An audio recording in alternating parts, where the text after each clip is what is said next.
My name is Claire. I was 24 years old when this happened, and to this day, I can't look at gift boxes without feeling a chill crawl up my spine. It was Valentine's Day.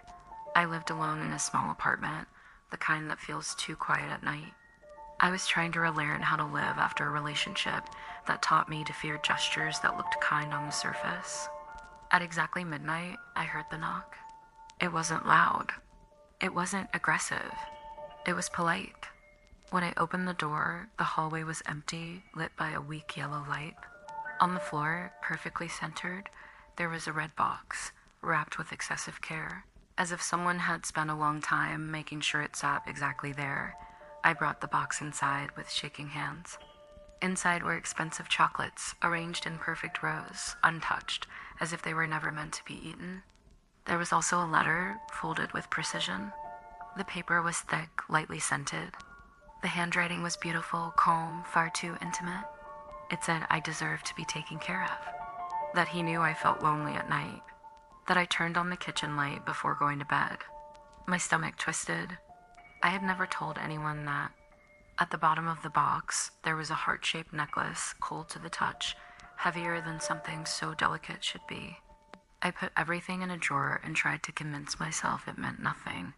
The next night, another box appeared. Bigger this time. Inside was a dress, exactly my size, black, the kind I wore when I wanted to disappear. The letter said he liked me better when I stayed quiet. The third night, flowers. The fourth, a book I had searched for months earlier and never found. Every letter revealed something new. The way I tied my hair when I was nervous. How long I stood in front of the bathroom mirror.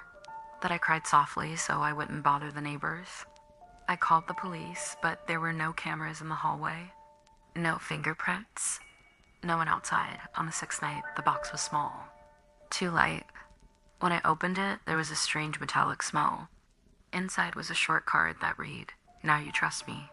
Beneath it, carefully placed on white fabric, was a small lock of hair. Cut, tied with a red ribbon. The same shade of red as the boxes. My hair. I recognized the color. The uneven length.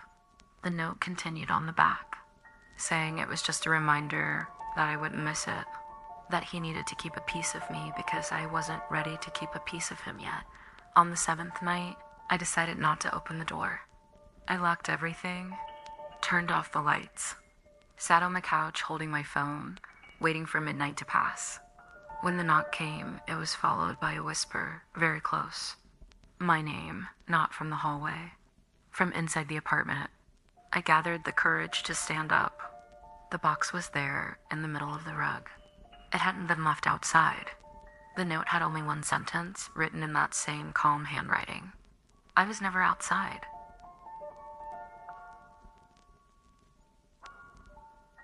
My name is Hannah. I was 31 years old when I bought that baby monitor, even though I didn't have children. I lived alone in an old building where the hallways felt too long, and silence was never complete. The walls were thick, but sounds traveled like whispers. Doors creaked. Pipes groaned. At night, it felt like the building itself was breathing. The salesman told me many women bought that model to feel safer, to hear any strange movement while they slept. I liked the idea of having something listening for me. The first night, I placed the camera in the living room and took the receiver to the bedroom. The ambient noise was low, almost comforting. A soft electrical hum. Distant street sounds. Nothing unusual. I slept well. On the second night, I woke up to a different sound. Breathing, not static. Not interference. Slow, deep, rhythmic, as if someone was standing very close to the microphone. I held my breath to listen. The breathing continued. Patient, I turned the monitor off, telling myself fear was distorting everything. The next night, I left the device off for hours. I only turned it on when I went to bed. The breathing returned immediately, as if it had been waiting. This time, there was something else. A faint dragging sound. Slow footsteps. I got out of bed and searched the apartment. Door locked. Windows closed. No signs of intrusion. I went back to the bedroom, heart racing. When I lay down, I heard something new. A voice, female, low, too close. It said one sentence, clearly. Don't get up. My entire body froze. The monitor was picking up something from inside my own home. Minutes passed like hours. The breathing continued, now mixed with a soft laugh, almost childish. I ran to the living room, unplugged the device, and threw both parts into a trash bag. I took it outside and left it in the building's container without looking back. That night, I slept with every light on. The next morning, someone knocked on my door. It was the building manager. Her face was too serious for small talk. She asked if I had been having trouble with noises at night. Some residents had complained about strange sounds coming from my apartment. Before I could answer, she mentioned the former tenant, a woman who lived alone, who said she heard voices, who felt a female presence walking through the apartment while she slept. The manager said the woman disappeared without notice, leaving everything behind.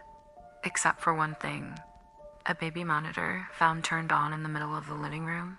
That night, even without the device, I woke up feeling suffocated. The apartment was completely silent. Then I heard it again, coming from somewhere inside the walls. The same low voice. It didn't need the monitor anymore. It whispered right next to my ear. Now you're listening on your own. On the 7th night, I decided not to open the door.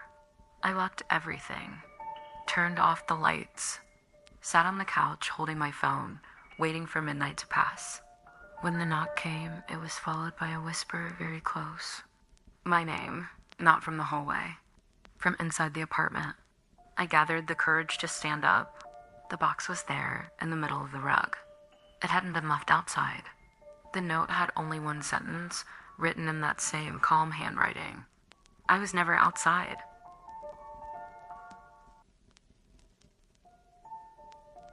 My name is Laura. I was 29 years old when I rented that apartment.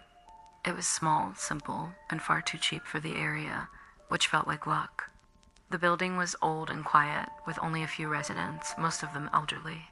The realtor casually mentioned that the apartment next door had been empty for months. I believed him. I never heard footsteps, voices, or any sign of life coming from there. It was as if that space didn't exist. The first weeks were normal. Work during the day, nights that felt too quiet, until I started noticing small things. Sometimes when I came home, there was the smell of recently cooked food in the hallway, even though hardly anyone cooked on that floor. Some mornings, the rug by my door was slightly out of place. I told myself it was nothing. I was still adjusting. My apartment had a small storage room near the laundry area, narrow, no window, full of junk left behind by previous tenants. Old furniture, broken cabinets, crushed boxes. The agent said someone would come later to clean it out. No one ever did. I closed the door and ignored it, as if it wasn't part of the apartment. One night, I heard a low metallic sound coming from the bedroom wall. Short, like something being set down on the floor. I pressed my ear against the wall, but heard nothing else. In the days that followed, I began to feel watched, especially at night. Nothing was out of place. Nothing visible. Just the certainty that I wasn't alone. The night everything changed. I woke up to a sound very close to me, breathing.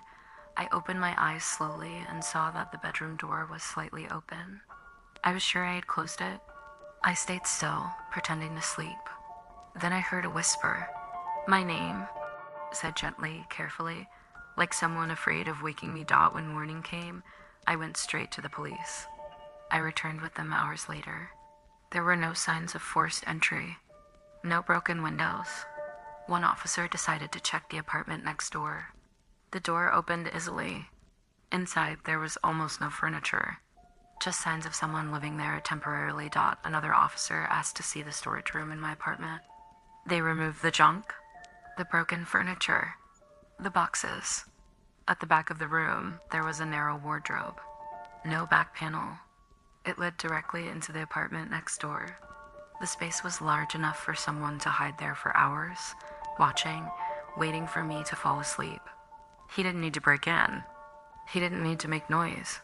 He just needed the time I gave him when I accepted that room as temporary storage. They found the man later. He was the former tenant of the apartment next door. He never returned the key, never left the building. He simply waited for someone new to move in. He followed my routine, my schedule, the silence of the early morning. According to the police, he said he liked being close without being noticed.